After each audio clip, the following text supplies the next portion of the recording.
The last time I addressed this august TED crowd was in 2019 from the main stage in Vancouver, where I was giving my talk, my first TED talk, on the case for having children. And that's where I shared the news I had just received earlier in the week that my then 2-year-old daughter, Nuseba, was diagnosed with stage 4 cancer and needed a full liver transplant. So, how have your past 3 years been? As you can imagine, our last 3 years have been eventful. However, they have given me some tough, learned, lived experiences and lessons about this ephemeral thing we call hope. And apparently, there's a huge demand for hope right now.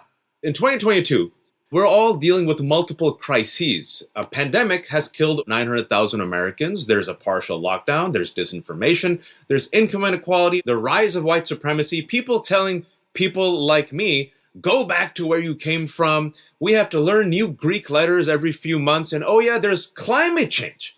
But other than that, things are pretty peachy.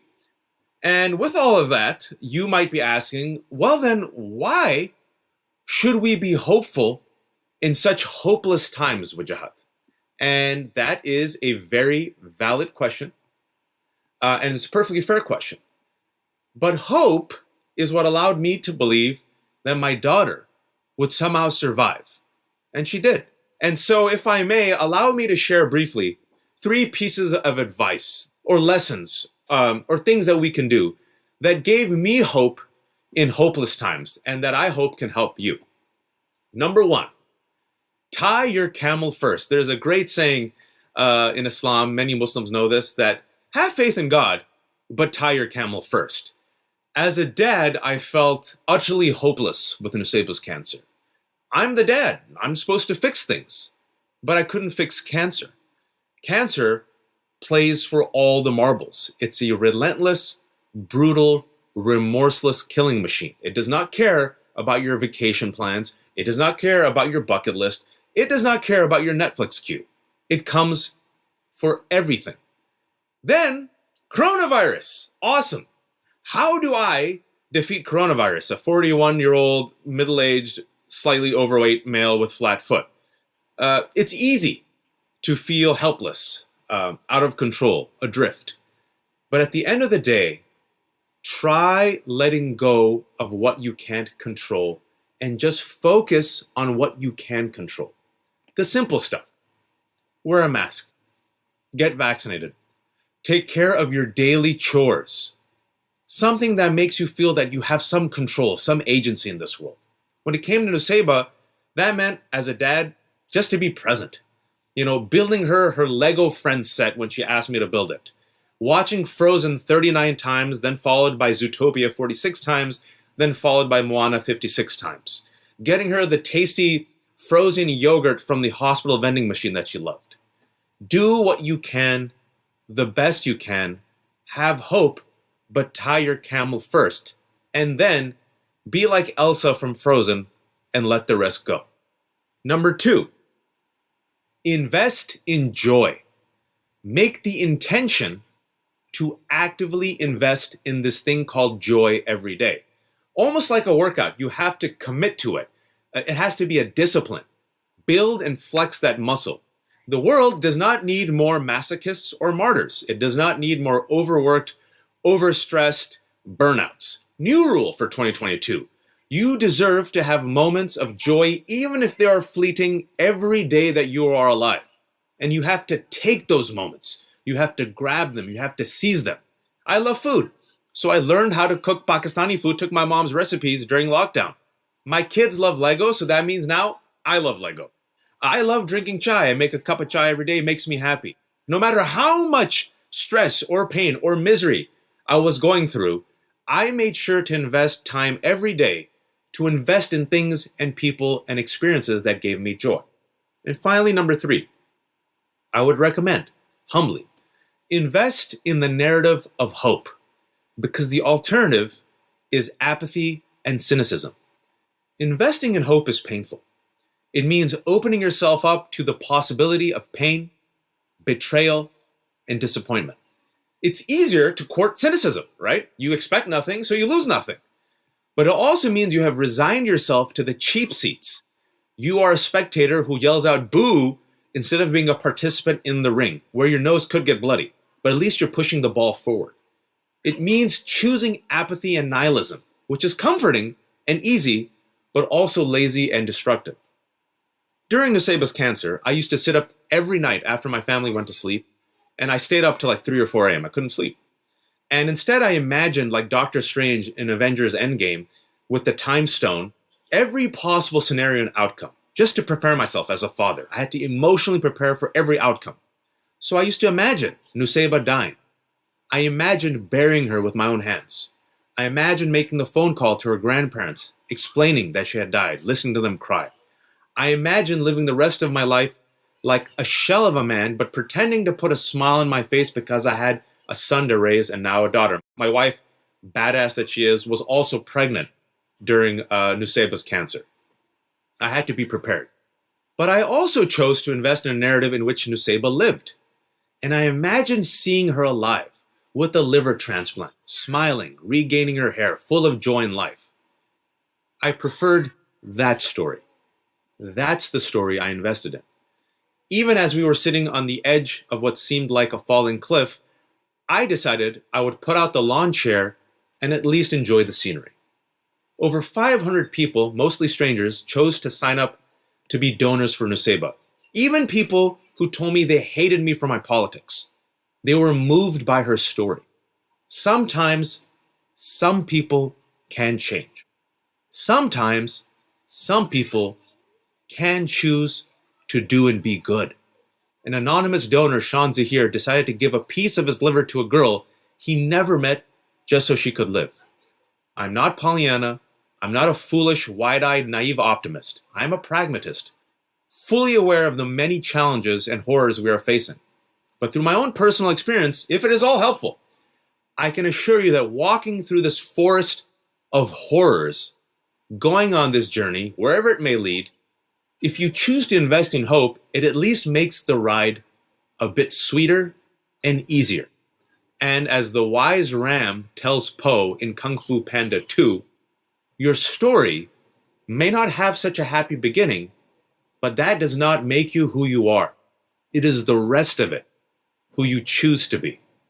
Right now, survival is victory in this story that we are living. We are alive during a pandemic. We are winning. And just for that, we should be grateful. And I hope the choices we make in these challenging times will, inshallah, God willing, lead to a better story for all of us. And I believe that begins with choosing to invest in hope during hopeless times. Thanks so much for that, Raj. It was really wonderful to hear, and I think, in fact, we may even hear Nuseba in the background, which is which is, I think, exciting. I'm sorry, that's her. It's virtual school. I'm doing the best I can. No. It's great. The wildlings are right there. What's keeping us from the wildlings is a very thin wall. So let's pray. I mean, I think we talked about this before we started, that we're all at home right now. That's the thing. I think we all know. So that's what it is. But I think before we dive into just talking more about what you've suggested around growing hope, I'd love to start by talking a little bit about your book, Go Back to Where You Came From, because I think that it will provide a nice foundation for sort of understanding your thinking around this and sort of how you've come to really embrace this. So I guess maybe you could start first by, talking about the title of the book. It's part memoir, part historical analysis, part how-to guide on being inclusive and creating a place of belonging.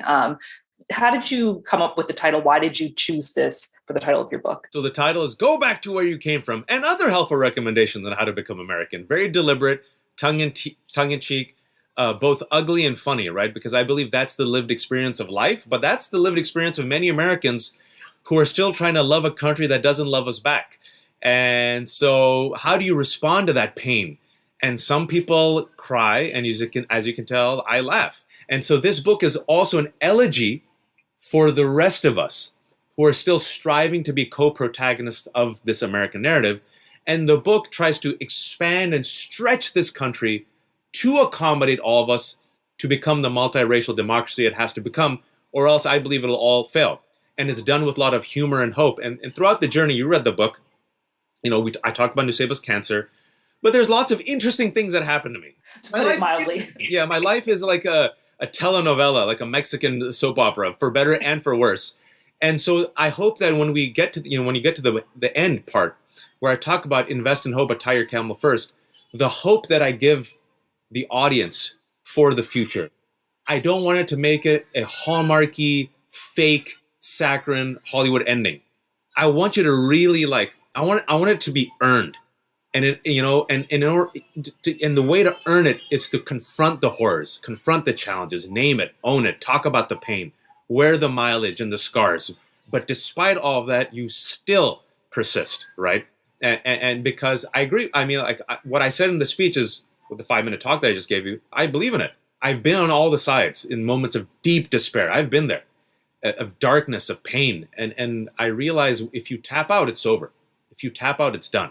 And what I've seen, and we'll probably talk about it because you read the book, in those moments in my life where you feel like it's over, it's done, I'm at the edge of the cliff and I'm about to fall, there's been a plot twist.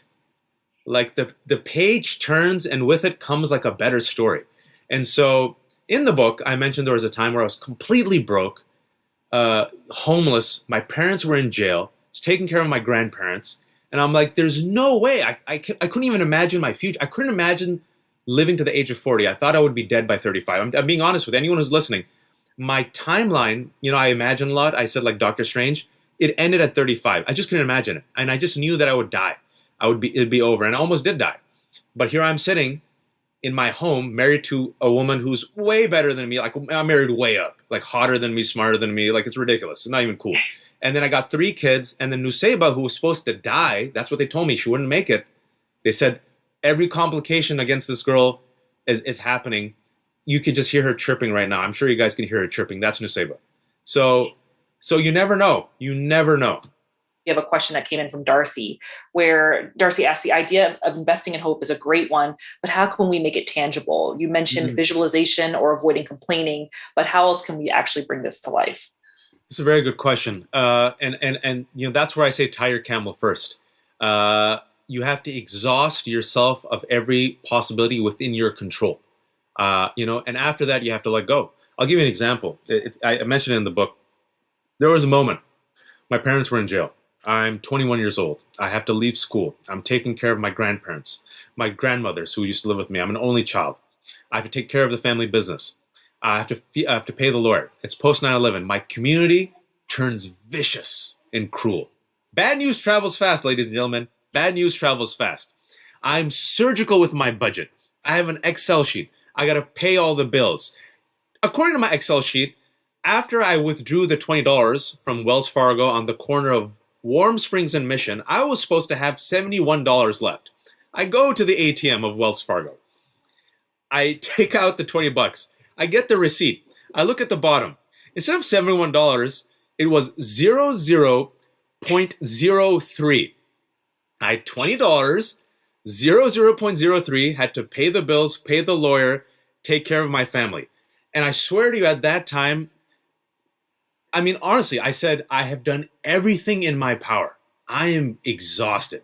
What can I do with 3 cents? I didn't even get angry. I didn't get upset. I remember this vividly. It was a beautiful Bay Area day. Anyone who lives in the Bay Area, 4 p.m., a little bit of a windy breeze. The sun was still there. It was just like idyllic.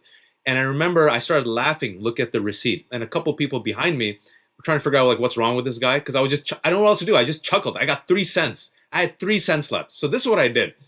I took the $20, went across the street, and decided to splurge. I went to Subway and had a Subway supersized meal, foot-long tuna sandwich with all the workings and avocado, and then I decided to have 2 chocolate chip cookies. Then I went next door and had what is the Venti? What's the largest one? Starbucks one. I think Venti. Venti caramel frap with extra caramel drizzle, right? And I had now $20 became $10. I went home and I told my grandparents, my grandmother, I said, I've done everything I possibly could. There's nothing else I can do. We have $10 left. I'm sorry. I had some dal chawal at night, watching a Netflix movie. And I remember I said this in the book. I let go. There's nothing else I could do. I completely let go. And I said, Allah, whatever happens tomorrow, inshallah, I leave it up to you. I've done everything within my powers. Like everything I could possibly think of, I've done. This is it. Like, you want to save me, save me. You don't want to save me, whatever. I enjoyed my Subway meal. And I remember, this is something really interesting. I had the best night's sleep that night that I've ever had in my life. I remember that sleep to this day. I have prayed for that sleep. I felt like I was a baby in my mother's womb. And I tried to wonder why. And it's because I knew that I did everything within my powers. I exhausted myself and then I let it go. And then what happened, somehow I got a loan and 2,500 bucks came. And the story continued. And so when you're saying about doing something tangible, that's not just me saying that. Like, you have to have some feeling of control and autonomy in what is a world where you feel adrift and the ground is shifting beneath your feet. Those small chores that you take for granted, they'll give you order, some discipline. I'm making that chai. I'm painting this. I'm feeding my children. I took out the trash. I did some work today. I can control this. I did this with my hands. I'm still alive, right? And then you plot and you do the best you can, and then you let go. And I think those daily chores, that daily routine that you establish, gives you a sense of rhythm that at the very least says the world can take everything, but it won't take this. It won't take my delicious cup of chai that I made with my own hands. It won't take this little piece of plant, this little plant I plotted outside. It won't take my love for my kids. It won't take that from me. Not today, death. Not today. So I hope, for whoever asked that question, I hope that was hopeful.